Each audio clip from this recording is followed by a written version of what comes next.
think we should get started on time because we have a sort of two interesting cases that we want to get through. Welcome everybody to the inaugural Liver Fellows Debate for Mount Sinai. And we have a very special guest who will be our moderator today, Dr. John Fung. Dr. Fung is our 5th annual Fenton Schaffner lecturer. So welcome, coming to us from the University of Chicago. And as a reminder, there will be Dr. Fung will be giving us a talk on the evolution of immunosuppression in liver transplantation in the 5th floor of Annenberg in the boardroom. It's a very beautiful space at 4:45 today. And there's going to be a reception at 4, so it starts a little early so the fellows can take and you can eat a little bit. There will be alcohol, a little ash and a little nash, okay? So, all right, so this is the format, all right? This is the first time, so there might be a little bit of bugs here, but we'll do one case presentation, which I'll give, and then we're going to have a debate. What is the best immunosuppression strategy? So Taehoon will be talking about sparing from rejection, Manny sparing the kidneys, and then there'll be a resolution of the debate by Dr. Fung. And then a case 2 presentation regarding the optimal timing of liver transplant for HCC plus or minus bariatric surgery. And you see the two positions as well. Dr. Fung, you're also going to be in a position to decide who the winner is, and the loser has to do another year of fellowship. All right, so a lot at stake here, all right, to make it more interesting. You know, sports gambling is legal now, right? So okay, all right. Let's start with case 1. The patient is a 65-year-old woman with decompensated NASH cirrhosis with ascites, requiring weekly LVPs who undergoes liver transplantation. She has a past medical history of diabetes, hypertension, coronary artery disease with 2 non-drug-eluting stents placed about 4 years ago, questionable chronic kidney disease with baseline creatinine of 1.4 and a diminished GFR, but she's on diuretics. No past surgical history. On medicine, she's on sort of typical things: furosemide, spironolactone, lactulose, rifaximin, statin, and baby aspirin. She is a former smoker, never drank alcohol, and is currently on disability. On exam, she has some psychomotor slowing. She's jaundiced. She has decreased breath sounds on the right. Heart sounds are regular. She has a distended abdomen with tense ascites and some ecchymoses, asterixis, 2+ pitting edema, BMI. That should be say BMI is 35. So typical sort of decompensated cirrhotic. Imaging, nodular liver. She does have a main portal vein cavernoma, splenomegaly, but normal-sized, mildly echogenic kidneys. Her EF, her echo is pretty normal, although slightly diminished EF. And she had a cath because she has NASH, and risk factors that shows non-obstructive CAD. So at the time of transplant, these are her numbers. Sort of a typical case of patients here in region 9, blood type O, MELD, sodium of 40. She undergoes an uneventful transplant surgery, cold ischemia time 8 hours, warm ischemia time 36 minutes, and the donor is an import from to our region, 40-year-old man with high risk, public health service high risk features due to intravenous drug use. So the debate on this case will be, what is the best immunosuppression strategy? Do you spare the kidneys or you spare the allograft from rejection? So we're going to start with Taehoon. Please convince us. Okay. Yeah, thank you for the chance I can present this interesting scenario today. So I like to pursue the standard immunosuppression, to avoid the risk of allograft rejection. So I'm talking about the standard means that Everolimus, MMF, and the prednisone on the patient. So we have to think about the strategy of immunosuppression, somebody getting the liver transplantation. One is that we should achieve stable allograft function. So this is very precious. I mean, we don't have many organs in the United States, so many patients are dying right now, especially in the region 9 here. So we have to protect the allograft as much as possible. Also, at the same time, we have to minimize the systemic immunity suppressions, toxicity like metabolic alteration, infection, and malignancy. Also, we have to minimize the drug-specific side effects. And the concern this time is the program, which is known to causing the kidney toxicity as a long term, and how we're gonna spare the kidney. That's the main reason that we are doing the debate right now here. But also we have to think about that we have to protect the liver too at the same time. So when we think about the strategy, how to decrease the renal toxicity from the immunosuppression, there are several ways we can think about it.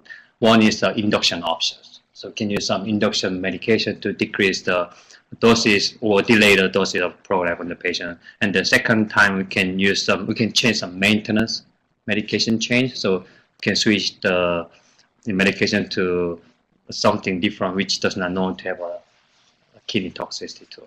So I'm going to talk about the first in the induction options first. So thymogenic inductions. So thymogenic has been used a lot in the renal transplant so far, and then sometimes there's some studies using the thymogenic in the liver transplantation too. But you can see this study here, there's not much difference between the group who using the thymogenic induction versus not using the thymogenic induction about the rejection and the survival, and about the kidney function between the two groups who has been using the thymogenic versus non-thymogenic, and then there's not much difference in the renal functions too. So the thymogenic has not been known to be protective in some patients getting the liver transplantations. It doesn't matter. So thymogenic has not been a real good medication for that kind of renal sparing strategy. And the other one has been well studied was the tacrolimus. So the other way is that we can use this tacrolimus and then we can delay the tacrolimus usage, or sometimes we can decrease the dosage of the medication too. And if you can see, this is a study using like 72 patients using the tacrolimus, and the other patient does not using the tacrolimus. And at day 3, just right after the operation, they saw the difference in the renal function. But in month 2 and after, the difference goes away. So actually the kidney function just different just right after the transplantation, and then the effect goes away right away. And so there's no also difference in the patient survival and the biopsy proven acute rejection. So this can say that the strategy of using the tacrolimus and induction may not be effective as we think about sparing the kidney. So this another study showing that how it's going to affect, especially about the tacrolimus. So this is a study comparing the groups using the standard tacrolimus versus the group with the CellCept and reduced dose of tacrolimus and steroid, and versus the patient the tacrolimus induction with the CellCept and the reduced dose and steroid too.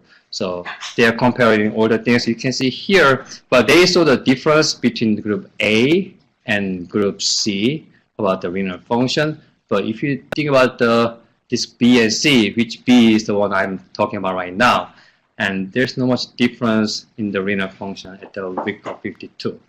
So if you just comparing the tacrolimus induction with just group with the standard tacrolimus, you may see some difference.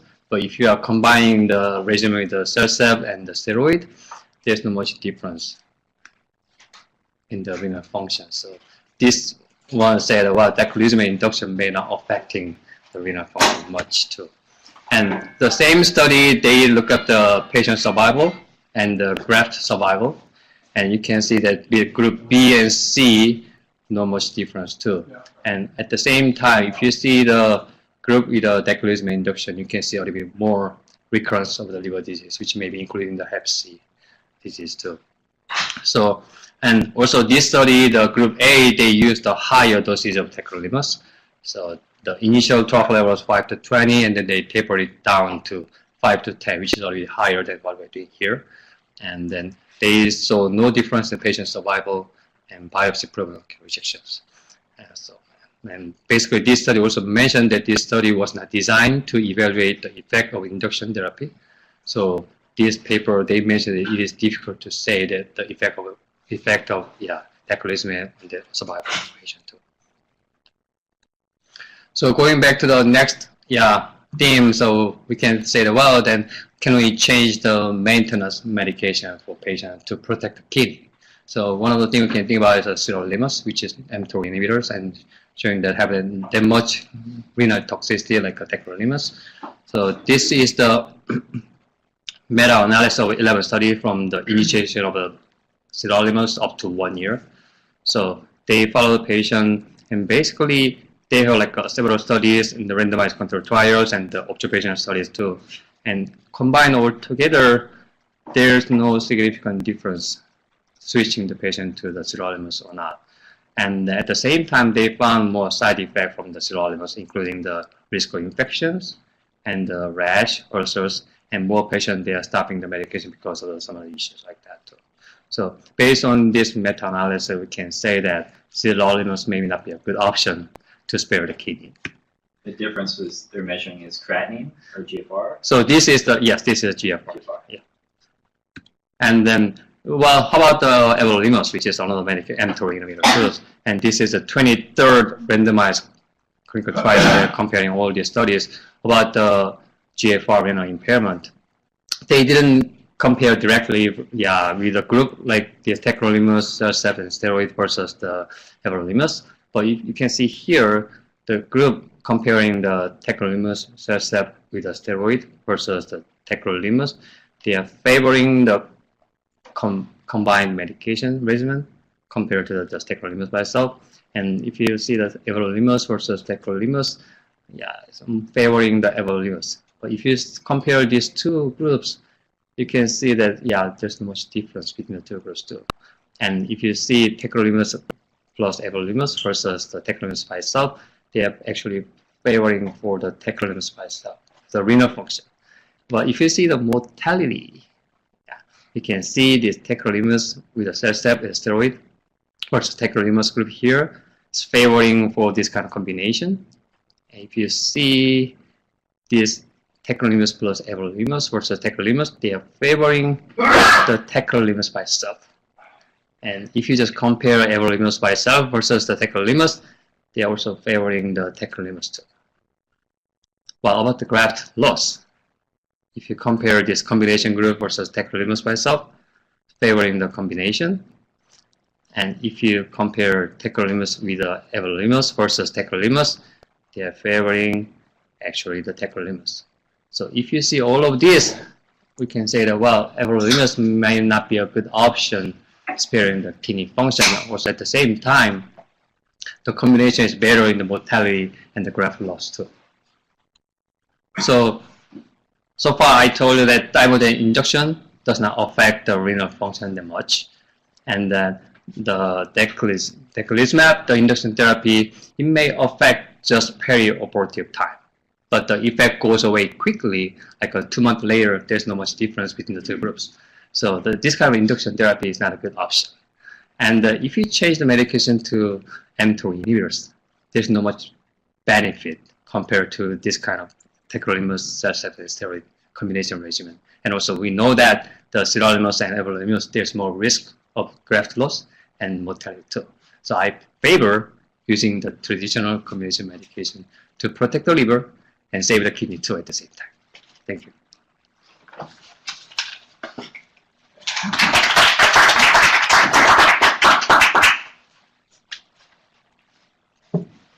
All right, hello. So my name is Manny, one of the liver fellows. So we kind of use similar data in a different point of view. So he said he's going to spare the liver and keep the kidney. I'm going to spare the kidney and we'll keep the liver at the same time.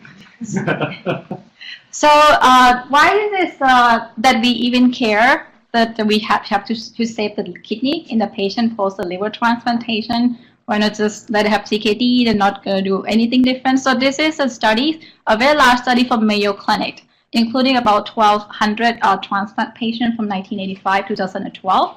And that's just during this study, used GFR, that is a measure GFR by the iothalamic clearance. And I can see the incidence here that 80% of the patients going to transplant with normal GFR. At 4 months, 41% of them already have CKD. And at the end of the study, this is 25 years after transplant, 18% has end-stage renal disease. And just to put things in perspective, like the prevalence of end-stage renals in a population between 60 to 69.4%. So there's a strikingly high incidence of CKD. So it's a main problem in a liver transplant patient. So what does this affect in terms of mortalities and the outcome from the liver? So comparing to the one who have normal GFR, so the patient who have a GFR less than 30 has significantly higher mortalities. So for those GFR 15 to 29, the hazard ratio is 2.67, and it's about 5.47 for those who have GFR less than 15. So this graph represents the relative risk of death as the GFR decline. So you can see the line at 60. You see a steep incline in the mortalities after a patient have a drop in GFR less than 60, and the much significant when they're less than 30. So it's not just that they have CKD, it's also affect their mortalities after transplant as well. So that's why we aim to protect the kidney as long as the liver. So what are the strategies that we can do? Taekwon has mentioned some, but I'm going to go detail of the study. That's why there's some detail in there that will make a difference with the kidney. So the first one is a multicenter 12-month RCT trial. So he mentioned earlier we divide into 3 groups. So one have standard tacrolimus plus steroid. The second one have MMF plus reduced TAC and a steroid, but they start right away on the same day of transplant. The third group, they start with the daclizumab induction at 12 hours and 7 days, and delay the start of reduced TAC until like 5 days after transplant. The reason being is that there's some risk factor, periodic risk factor that make people have AKI to start with, and you put them on a CNI, which is called renal vasoconstriction. So a combination of both is going to lead to some kidney impairment, actually in the early transplant, that we kind of want to avoid, because there's some other studies to suggest that the creatinine at the early transplant predict the creatinine at the longer term as well. So the primary endpoint of this study is a change from baseline GFR to 52 weeks. This is the end of follow-up. So they show us significantly, so look at the decline in GFR. So the group C, which is losing a delayed TAC, have a much less decline in GFR at the follow-up. Is compared with the one with use of standard treatment with the tacrolimus and the steroids. And also, patient need less dialysis, and then those who delay introduction of the TAC, 10% versus 4%. Also, if you look at is it going to affect any rejection rate or any endpoint overall, you actually have numerically less rejection in the delay introduction of the TAC and the induction of the daclizumab, as 19% here versus 27.6% in the standard group. And if they look at the composite endpoint of renal and graft outcomes at the end of follow-up, it's also lower, like 77% versus 92% in the standard treatment. But there's no difference in terms of graft or patient survival. So the key of this study is that it's not that it's just the reduced dose, it's the delay in the starting of the medication. But in that time, we use the daclizumab instead to prevent rejection. And this study hasn't found that there's any difference in terms of infection between the induction or the non-induction group. So that's one strategy. Also, we delay introduction of tacrolimus. The second strategy is to introduce renal protective immunosuppression early on in the transplant. The issue with the meta-analysis is that there's a lot of heterogeneity when they start, what the dose, or what's the trough level. So the timing of starting the conversion make a difference with the kidney function in the long term.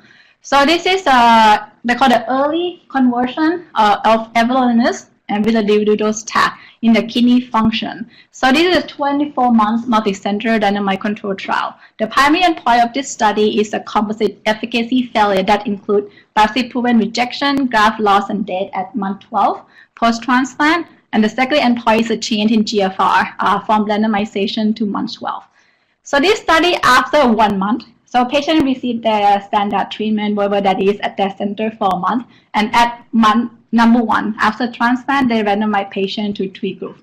So the first group is a TAC elimination. So they just start Everolimus, maintain the trough level as goal, and then start to taper TAC and completely stop the tacrolimus. The second group, so they introduce everolimus at the time of randomization and keep the trough about 3 to 8. Start to taper tacrolimus to about trough 3 to 5 and keep that for the rest of the study. The third group is a TAC control. So you just use the TAC that with trough of 8 to 12 and 6 to 10 after month 4. So steroid is allowed in this study. So as you have heard about this study, so the TAC withdrawal was terminated early because of the rate rejection, and that's not what I'm going to recommend anyway. So the primary endpoint, which is a composite efficacy failure of this study, has shown that this is a non-inferiority study, so it's just to say it's not inferior. So the overall efficacy is similar between patients who switch to everolimus and those who continue on tacrolimus, the same. And as you see, there also a little less rejection rate in those who switch to the everolimus compared to those on the standard tacrolimus levels. The period was significant. And there's a GFR changes at 12 months was also superior. So there's a favor of everolimus conversion group compared to the TAC control. This study, there's another study that published later. And so this one is a graph that shows that the GFR at any time point from randomization, and you can see that the everolimus group have a better GFR at all time point since the time of randomization. Okay, so this study published a little later. Also, there's a longer time follow-up from the initial study to 36 months, and they focus mainly on a North American patient, which is our patients. That's about like 211 patients in the studies. Interestingly, GFR at enrollment is actually lower in the everolimus group. But after the switch to everolimus, actually they have a better GFR. Like there's an improvement in GFR after the switch compared to the decline in GFR in those who continue on tacrolimus. And that is both at 12 and 24 months. So on the longer follow-up, the effects still significant at 24 months. Again, the composite failure is also numerically lower, like 14% in the conversion group compared to 17% in the TAC group. So as you can see, if you switch early, before a patient have CKD or before they have renal function, you still can save the kidney without increased risk of rejection. So the next study, I'm going to show you why some of the meta-analysis said it's favor that are not conversion, because if you switch too late, it doesn't make any difference. So this is a study like looking at the conversion from CNI to everolimus in a patient 1 year after transplant. So this patient is a 12-month study, 6-month RCT, 6-month follow-up, and they have the everolimus plus reduced CNI or everolimus monotherapy versus standard dose CNI in patients who already have CKD. So GFR was less than 60, and this is at least 1 month after 1 year after transplant. So it's like our clinic patient always say, oh, the kidney functions are not doing good, let's start switching it. So the primary endpoint is the changes in GFR from baseline to month 6. So in terms of dosing, so the trough is about 3 to 8 in those who are still taking CNI, and 6 to 12 for a patient who they eventually eliminate the CNI from the regimen. As you see here, there's no significant difference in GFR changes from baseline to 6 months in the conversion group compared to the standard CNI. And in terms of rejection rate, and this actually similar. This is not really statistically significant. There are no graft losses in any of the group, and the mean time from transplant to a switch is about 3 years. In this study, they found that time since transplant shows significant inverse correlation with the creatinine at month 6.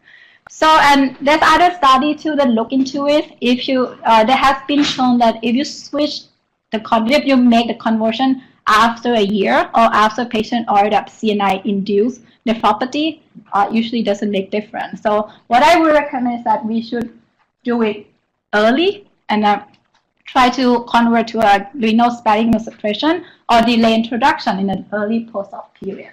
So in summary, post-transplant CKD is associated with higher mortality. That's why we're trying to protect the kidney along with the liver. And strategy can be used. We use antibiotic induction plus a delay introduction of a reduced dose tacrolimus. Or you can early switch from the CNI to Everolimus at like 1 month after transplant, but not more than 1 year. And again, switching to renal statin after a year might not be effective. So that's why I need to act early. Thank you. For the sake of argument, I'm going to go back to the case. And Dr. Fung, interested in your thoughts. So, are there any surgeons in the room? I don't have time for this. I think one thing that's very impressive is what happens hemodynamically in the operating room. And as much as we try and have stable hemodynamics, the fluid shifts that occur either because we partially clamp the vena cava or we sequester blood when we clamp the portal vein, you get mesenteric. You know, there's a lot of fluid shifts. And patients go on pressors, they get a bad graft, and so the perioperative insult on the kidney is quite impressive. And you saw that in the Manny slide where you saw the drop in creatinine GFR from 70 to about 50 just related to the surgery. Now, I think it's important that you realize that the exposure to the CNI, which is, as she said, vasoconstrictive to the glomeruli, just prolongs the ETN. So the benefit of calcineurin-free period during that recovery from the AKI, while it may not have any long-term repercussions at 1 year, it certainly makes the perioperative management of the patient in terms of fluid quite much easier if you don't go on dialysis. So we have a protocol which specifies the use of induction antibody in the perioperative period for patients coming in with AKI or who don't make urine in the operating room. And so in that sense, I do think there is some benefit. Now, whether or not you use thymoglobulin or you use Simulac depends a little bit on your center's preference. The cost is about the same. Simulac certainly has less side effects than thymoglobulin, but thymoglobulin is a depleting agent. And if you plan on just 2 or 3 days of calcineurin-free post-op management, it doesn't really matter. But if you try to extend that to a week before you give a calcineurin exposure, you do see a much higher incidence of rejection in the Simulac treated group compared to the thymoglobulin group. So I think it depends a little bit about how dense is the AKI or HRS going into the transplant. It's what you would like to use. And if there's a presensitization, patients positive cross matches, other factors that you can consider, retransplant, all that stuff, initial disease, a autoimmune kind of component of female multiparous that may have some sensitization, in which case you might want to use that blood. So I'm in favor of induction therapy. I think in particularly as we see more patients going into to transplant with renal dysfunction from increased MELD score. Then the question comes up is, as was stated, the timing of, you want to get through a period of rejection. So really the risk of rejection is the first month to 3 months after your transplant where you see the peak incidence of rejection. And that's where the failure of the Everolimus tacrolimus-free therapy just shows you. That was in this study. It's also true in the Balotesib study. If you don't have a rigorous baseline T-cell suppressive component, you're going to get rejection. And therefore, I am in favor of using relatively robust tacrolimus blood levels in the first 1 to 3 months. But if you try and continue that out much further, all the fibrosis that you get in the kidney is permanent. So the damage to the kidney at that point becomes irreversible. As you heard, late conversions after a year are not going to really be associated with any real benefit. So the magic time to try and convert them is in that period right after the peak incidence for rejection before you get permanent damage to the kidney. It could be 1 month, it could be 3 months. I think if you get to 6 months, you're already beginning to see permanent damage. There have been some studies that tried conversion at 6 months that haven't So I was a principal investigator in the Everolimus study. So I have sort of a bias. And I do think for a variety of reasons, one, you don't want to give the exposure to mTOR inhibitors before 1 month, because the early trials with sirolimus and the concern with everolimus is that since it inhibits wound healing, there was a higher incidence of portal vein thrombosis and hepatic artery thrombosis, probably because the anastomosis never endothelialized. And so we have in practice, delayed the exposure to mTOR inhibitors until the 1 month mark. We get a baseline ultrasound, make sure that the vessels are all okay, and then we do this intermediate dose of everolimus and low dose tacrolimus. And that way the exposure to tacrolimus is reduced. You get the benefit on long-term kidney function, and the drug everolimus and tacrolimus are synergistic in vitro and pharmacologically as well as immunologically. So you get less rejection, and you show that in your data. So the composite endpoint of rejection was significantly lower in the combined group. So we've adopted in our program, based on the risk factor, but gone to a long-term everolimus tacrolimus combination to preserve renal function, and then, as I'll talk about later on today, potential benefit in terms of other factors such as HCC recurrence. Okay. Questions, comments?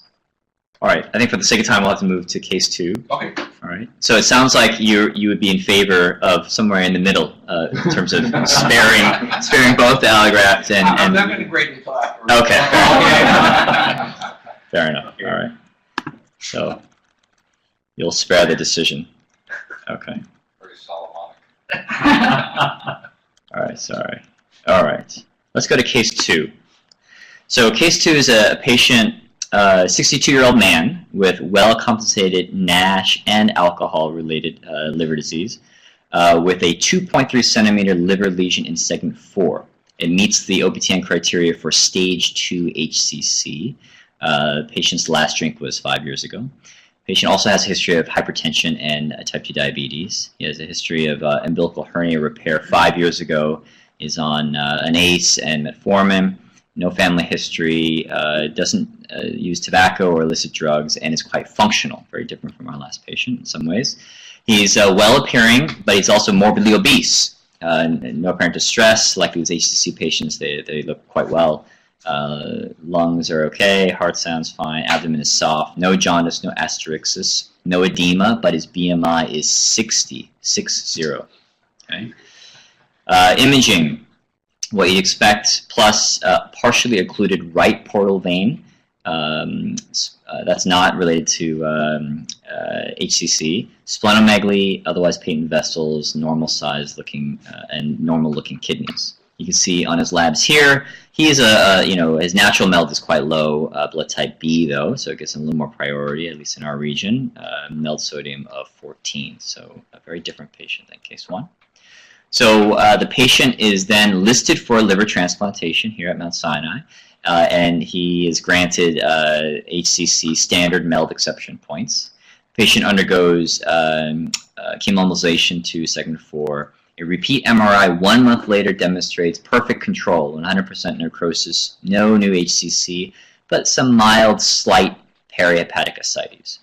Patient tolerated the procedure well, undergoes an endoscopy showing stable small varices in the esophagus, and the MELD stays at 14.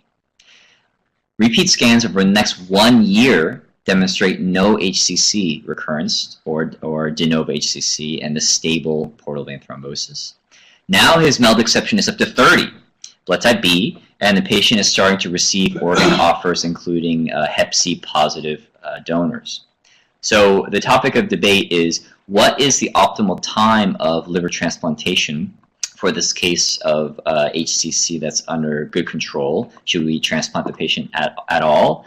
And or, given his BMI of 60, is bariatric surgery either pre or during transplant something that should be considered? So starting us off will be Manny. Hello, so I'm back. So this is, I have to admit, it's a very tough case. But our center doesn't have a clear-cut BMI for the patient going to transplant, but I can tell that not a lot of people will be choose to take someone BMI 60 going to transplant. Not just that, he doesn't have leg swelling, he doesn't have ascites. These are 60 is all him. Okay, so it's not fluid, not anything. It's just all him.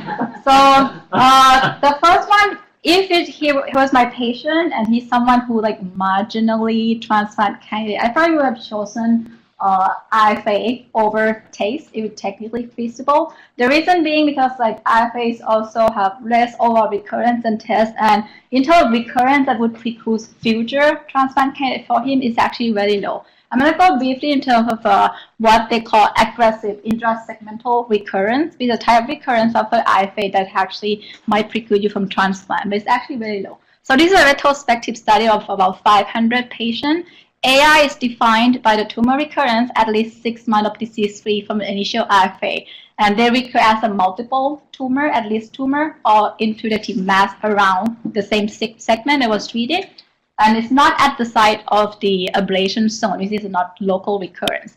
All patients in this study have a single tumor less than 5 centimeters, no prior treatment before this IFA. 2/3 of them BCLC-A, and well, a third is like BCLC-0s. So at this study show only about 4% of the patients have a recurrence that actually will affect their transplant candidacy. And for those who did not have the AIR, they have 3 years survival of 92%, which is pretty good. So in the meantime, when we are waiting for him to be a good or better candidate, there's still time to wait. Actually, in this case, we have a very well-treated HCC. The other thing to note, though, that there's some risk factor for the patient who's going to be aggressively recur are those who have an polyportal location and a younger age, at the like less than 50 at the time I face, and he's 62, so he kind of off of the margin there. So why it is not a good idea to sending someone with extreme BMI into a liver transplant? So this is a retrospective review of UNOS database from 1987 to 2007 of all adults going to liver transplantation. So they divided patients into a different BMI. From the underweight to a very severely obese, which is more than 40, such as our patient. So they include pre-transplant data, includes age, gender, or demographic, MELD score, etiology, and the post-transplant data, which include the length of stay, cause of death, and overall mortalities. So the primary outcome of this study is the patient survival. The number of patients is very high, 70,000 patients that were included in this study. So as you see, this is the patient survival. They lumped BMI 18 to less than 40 in the control group because they have similar survivals. As you can see, those who have BMI more than 40 have significantly less survival on the long term as well. So most of the patients who severely obese were younger, female, mostly Caucasian, either Hep C or NASH or cryptogenic cirrhosis. The severely obese patient associated with longer length of stay, also longer ICU stay as well. They have higher rate of death, and especially the death from infection and cancer. And on a multivariate analysis, severe obesity is a predictor of mortalities with a hazard ratio of 1.44. So this is a survival curve comparing those who have. So they saw that patients have severe obesity with MELD less than 22 have the same mortality as those who are normal with a MELD more than 22. So you don't have, if you're going to transplant still obese, or even if you have like a low MELD score, you have the same survival of those who are going very sick into transplant. You have a normal weight. So. And that is even worse if you're going to transplant with MELD more than 22. So something to keep in mind is the obesity is not without risk going to transplant. And as you know in the post-transplant data, they associate more metabolic syndrome, have heart problem, diabetes, and all those things. So between while we're waiting for his SCC, we can do something about it, maybe to increase his candidacy. So this There's a lot of data out there in terms of pre-transplant bariatric surgery. I'm going to put about the 3 main ones that look into it. The first one is a retrospective study out of Cleveland Clinic. So they're looking at the patient from 2004 2011 who underwent any kind of bariatric surgery with a diagnosis of cirrhosis. And that includes laparoscopic lower gastric bypass, sleeve gastrectomy, and also adjustable gastric banding. All patients have liver biopsy at the time of surgery. So they have, about those times, they have 23 patients with cirrhosis. So 12 have non-cirrhosis going into surgery, 11 diagnosed with cirrhosis at the time of surgery. It's like, oops. But they saw like nodal liver, they did biopsy, and so okay, they have cirrhosis. So 14 of them are female, 9 are male, with a mean age of 51, mean BMI of 48. At the top, the rate I think at the top was about 61 for the BMI. So 22 of them were shell A, 1 were shell B, and 3 of them have thrombocytopenia. Unfortunately, they didn't say how low the platelet went, but at least they have some evidence of portal hypertension. And 2 of them actually had tips before the surgery, just to get them ready in case they have some side of portal hypertension. So this is the overall outcome. As you can see, the length of stay is about 4. There's about 8 complications, which I'm going to mention in just a bit. 30-day mortality is actually 0. So this one mortality I'm going to put in detail, but the other thing is not related to the surgery itself. So the 8 complications for the lower gastric bypass includes 1 with anastomotic leak, 2 with anastomotic stricture, 1 with an infected hematoma. For the sleeve gastrectomy, 1 have stabilized leakage, 1 have stricture, and 1 have pneumonia. For the gastric banding, 1 have bleeding. But all these patients eventually improve with further management, and none have liver decompensation after surgery. 1 patient, the mortality happened at 9 months. He had a sudden death. The cause was unknown, and the other thing is not related to the surgery itself. Could be cardiac, I guess. So for those patients who have data at 12 months, you can see the significantly decrease in BMI from 47 of mean to like 33. For those patients who live in the area that they have a cutoff BMI of like 40, 45 for liver transplant, this definitely put in the range that they can actually be a candidate for transplant. And you can see that 60% of the patients have a diabetes remission at 12 months. So other than not just like they lose the weight, they also decrease all these metabolic problems. That might be an issue after transplant as well. So of all the 3 surgery for the bariatric surgery, the one that usually prefer is a sleeve gastrectomy. There are several reasons for that. First of all, you still have biliary access in case of after transplant. It doesn't impair immunosuppression absorption. And also, this doesn't involve foreign body, which is like that's like gastric banding that might increase the risk of infection. And also, it's like a shorter operative time compared to lower gastric bypass and less exposure to anesthesia for a cirrhotic patient. So that's why UCSF was looking at this pilot study. This is from 2006, 2012, looking at an end-stage renal and an end-stage kidney patient. Instead renal and instead liver patient who are being evaluated for liver transplant, but they cannot be a candidate because their BMI more than 40, which is a cutoff for UCSF at the time. So that they have 26 patients, 20 of them have cirrhotic. Mean MELT score at the time of surgery is 11, and it's ranged from 6 to 21. So they have 21 MELT going into surgery. Our case is 14, right? Yes, so this is 14. So we have 26 cases. There are 6 complications. 5 of these happen in cirrhotic. So 1 is a wound infection, 1 have AKI, which happened briefly, 1 have a brief episode of hepatic encephalopathy, and 1 have leak, anastomotic leak. 4 out of 5 actually resolved eventually with a conservative management. No 30-day mortalities and 3 mortalities. 2 were not related to surgery, and 1, unfortunately, the probe that I put during surgery perforated through and causing a leak. So it's more like iatrogenic complication rather than it's because of the patient itself. And you can see that these surgeries had led to a steady decline in BMI from the time of surgery to 12 months. And they said it's actually continued to have a good decline in BMI even after transplant in a patient who got a liver or kidney transplant. So it's not just like we want them to go into transplant being a candidate, it's improved their BMI afterward as well. So out of the 26 egg patients got the transplant. 6 of them were liver, 1 liver kidney, and 1 kidney. And you see that BMI pre-post transplant went up to 31. So this is a much better looking number for taking someone into transplant.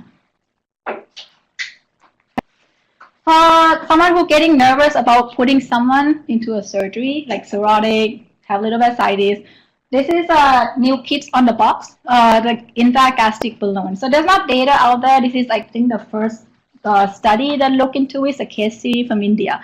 So because in Asian country that we use a lot of living donor, and the obese patient cannot be a candidate because of the mismatch in terms of graft site.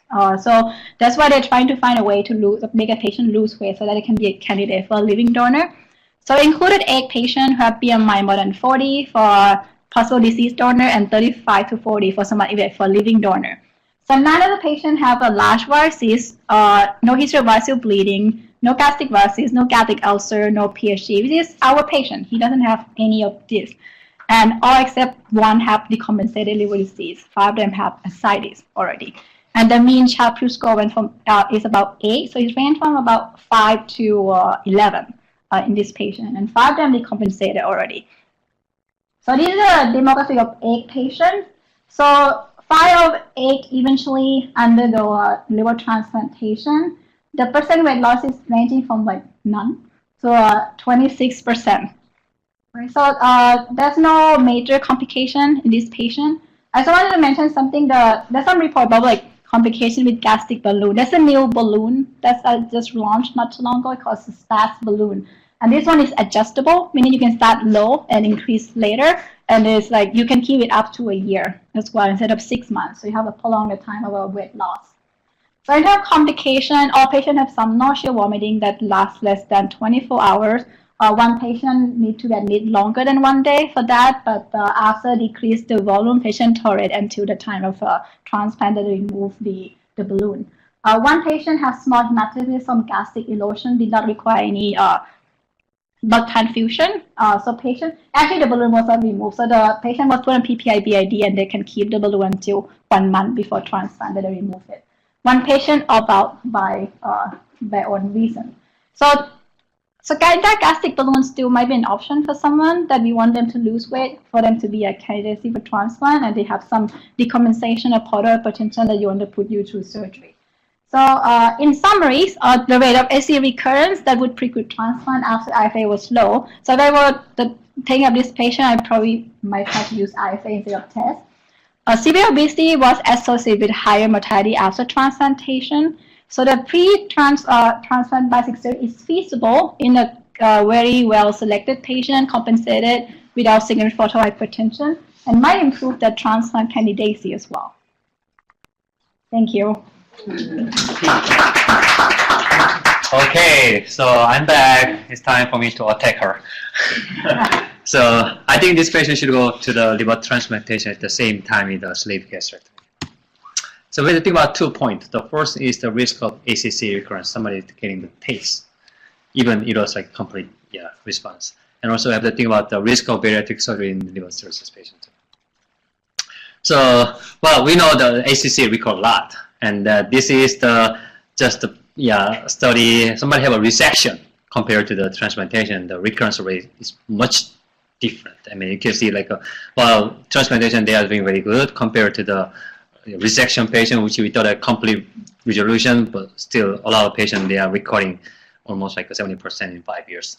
And then this is a study recently published from Japan, and they compare the BCLC stage 0 and 8 patient, comparing the RFA versus TACE.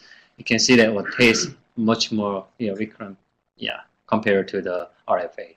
So we see that in 2 years, like almost 50% in the TACE compared to like 30%, 20% in the RFA. So we know that this is a really high recurrent situation. So even though there's no recurrence of 5 in a year, still in 2 years, you're gonna come back anyway too. So we have to have some like a good strategy for the patient. We know that the bariatric surgery in cirrhosis, so we know that cirrhosis patient, if they have any intra-abdominal surgery, they have a higher risk than the usual patients. And right now, I say that a laparoscopic procedure, maybe a minimal procedure, may have a better result for that. But most of the study was done, somebody were really well compensated patients. Our patient here scenario said a well compensated first, but later patient developing some signs of proliferation with a small varices and ascites already. So patients transitioning from the compensation to decompensation right now. So, well, can we just really believe that the study which was done with a well compensated patient? That's our question to think about. So, well, as I told you, patient is developing the signs of decompensation already. So patient has a small amount of ascites already. And if you use the numbers using the MELD score, calculating the post-operative risk of that, you can see that if the patient is compensated, 7 days mortality 3.8%, and the 30 days like 14%, 9 days 23%. If you count as a decompensation, it's much more higher. And also this patient has a small esophageal varices. That means the proliferation there, right? And the intragastric balloon and the endoscopic bariatric surgery is going to be difficult because we know that varices there, if the erosion from the balloon or any suturing around the vessel can cause a bleeding from there, which can result in the mortality too. So you're going to be limited too. So the same study, many mentioned about it, that 20 patients and they have well compensated liver cirrhosis patient, they have a sleeve gastrectomy. Well, MELD score is 11 and the standard deviation like 4.5. You know, some of the patients are renal patients in this case. So some patient MELD was derived by the kidney creatinine functions. And you can see this patient, they said that the laparoscopic sleeve gastrectomy is well tolerated. It's technically feasible and improves the candidacy of transplantations. And in some center where they have a BMI cutoff of 40. But all the patients had a complication there in the high MELD. So if you think about the mean MELD of 11 and then this patient had a complication, somebody who didn't have a complication are the lower MELD score patients. So we have to think about it as a high risk from the procedure by itself, even though it is known to be less invasive and well tolerated in the some compensated patients. And think about that, like, well, how about somebody have a bariatric surgery and then can we do the transplantation after that? There's some study about that too. They had 11 cases of liver transplantation who had a prior history of bariatric surgeries, and the outcome was good. They were able to have a transplantation okay. But the problem with this study is that 11 patients, they don't know how was the patient when the patient had a bariatric surgery. So patient may not be cirrhotic at the time of surgeries, and then later they did a transplantation and it was okay too. So, and they also mentioned in the studies that, well, they agree the increased risk of poor outcome in patients is a cirrhotic patient who somebody was getting the abdominal surgeries. And when we think about the this kind of situation, getting the bariatric surgery first and then doing the transplantation, we think about the adhesion and some change in the bowel continuity, and sometimes it's the change in the renal Y especially. It's difficult to assess the bile duct with the ERCP. So if the patient develops any biliary complication, we're not going to be able to assess it. And then so also like somebody have a bypass surgery already, the patient have a possible nutrition deficient, like it can be a small element, and they can affect the patient's general condition too. So we have to think about all these kind of things. This is a study from the Mayo Clinic. So instead of doing the bariatric surgery first, they did a simultaneous liver transplantation and the sleeve gastrectomy.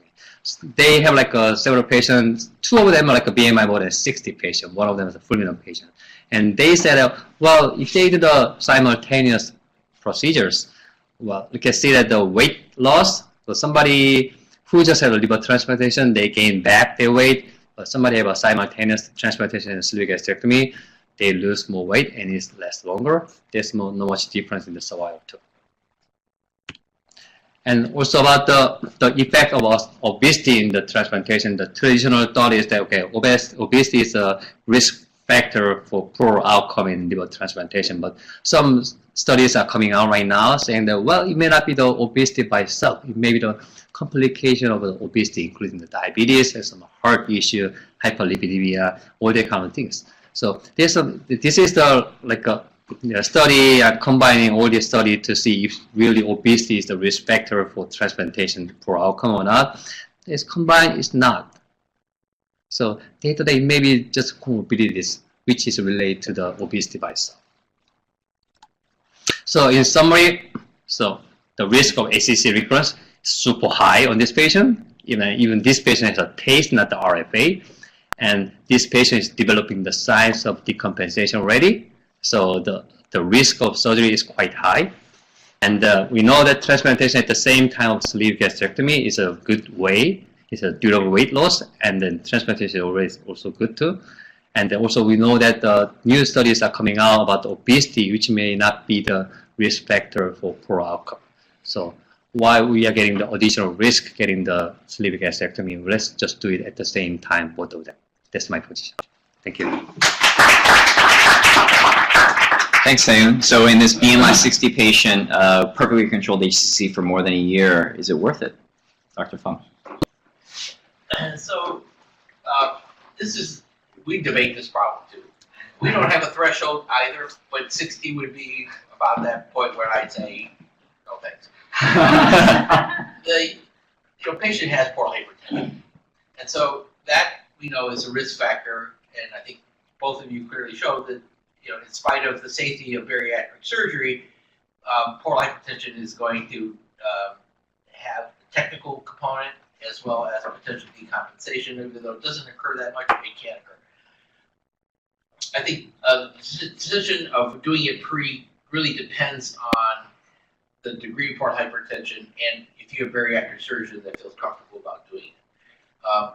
I do like the idea of the intragastric balloon. I think the GI groups now are beginning to see more of it, and there are different configurations of the balloon.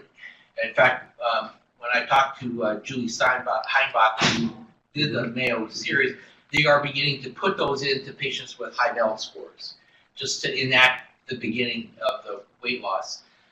The challenge of doing the gastric sleeve gastrectomy, and you don't think about it until you actually until you hear what she says, is that these patients don't go through a rigorous bariatric teaching beforehand. And what ends up happening is after this, they do the liver transplant.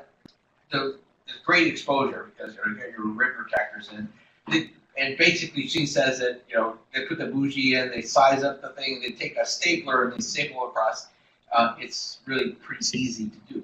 The problem is that afterwards, these patients, if you do bariatric surgery, you take care of it, you realize many patients come back in for readmission for dehydration, nausea, all that stuff.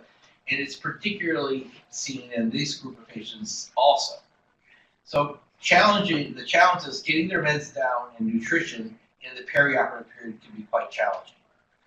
So I don't have a definitive view on this. We have a protocol for both. Clearly, kidney transplant patients, no problem in portal hypertension.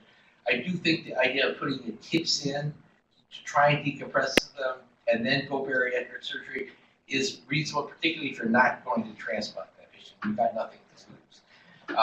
I think the issue of whether or not you want to do the HCC recurrence and wait out, you really start to see the curve normalize in terms of weight, and the perioperative complications begin to ease about 3 to 6 months after your transplant. So you don't have to wait a whole year. But and so I think it should really be independent. Obviously, some patients got Milan criteria. You just downstage them, you might as well transplant them. But I think if you got in this scenario, stable configuration, I would probably go ahead and then put the tips in, decompress them, do the procedure, and then so that would be what we would do. But if it's really decompensated, I think you just do it at the time of transplant. Do you think there's a role for portal pressure measurements if you're looking at borderline cases, or do you think it's not reliable? He's got hypersplenism. He's got some the way he behaved after the RFA. He got some perihepatic ascites. He's kind of borderline. But you could do that at the time you do the tips too. You can measure portal pressures. And I do think that it increases the safety of the procedure. Okay. Okay, so I'm going to, now I can vote. And the good thing is, I think Manny went first, and I think you went second. So we're even. Okay. So all right. So you guys can graduate then. Thank you so much. Okay.